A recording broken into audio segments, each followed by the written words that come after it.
I'll try to do like 5 of these today, or 2.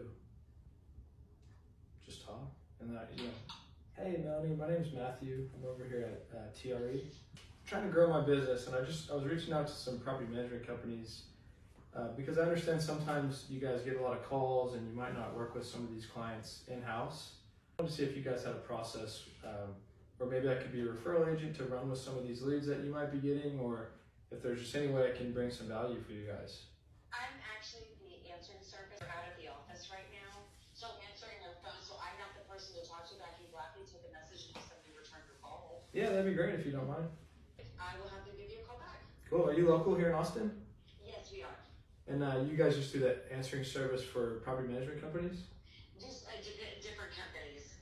They just forward the phone so sometimes when they're out of the office. This just happens to be one of our clients. Got it. Are you looking to lease any properties? I am not. We're just, like I said, an answering service. So Got it. Well, do you have a great realtor that you work with?